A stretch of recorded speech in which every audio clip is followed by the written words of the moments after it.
Voici les décisions ou les sanctions qui viennent de tomber dans l'Union européenne. Je vais vous les lire telles que reçues, sans commentaire. Individus sanctionnés. Pour le M23, Joseph Moussangabati, gouverneur illégal du Nord Kivu, nommé par le M23 en janvier 2025.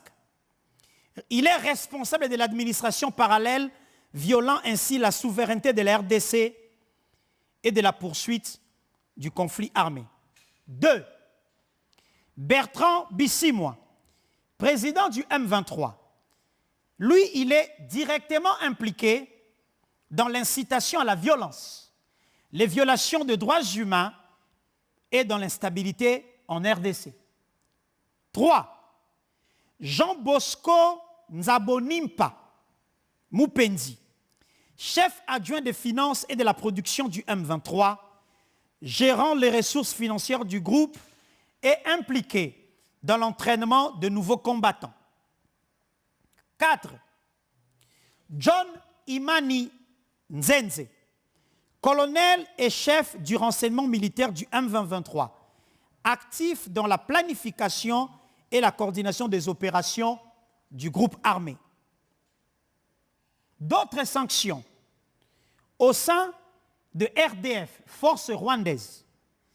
Il s'agit de M. Pascal Mouizi, général commandant la 2e division du RDF, déployé en RDC depuis août 2023.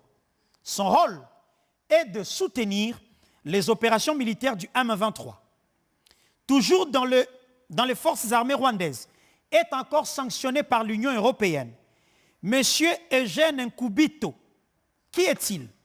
Eugène Nkubito est général commandant la 3e division du RDF, actif en RDC depuis août 2022, assurant le soutien logistique et militaire au M23.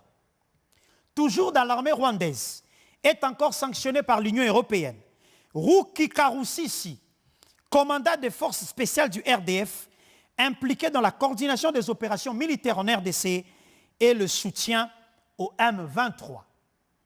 Au secteur économique, sont sanctionnés ou sanctionnés par l'Union européenne M. Francis Kamandi, directeur de Rwanda Mine Petroleum and Gas, responsable du commerce de minerais extraits illégalement de la RDC et acheminés vers le Rwanda pour être vendus sur les marchés internationaux. Parlant des entités sanctionnées par l'Union européenne, Gasabo Gold, c'est une entreprise de raffinerie qui est basée à Kigali au Rwanda, unique raffinerie d'or au Rwanda, utilisée pour traiter et blanchir l'or extrait illégalement de l'Est de la RDC.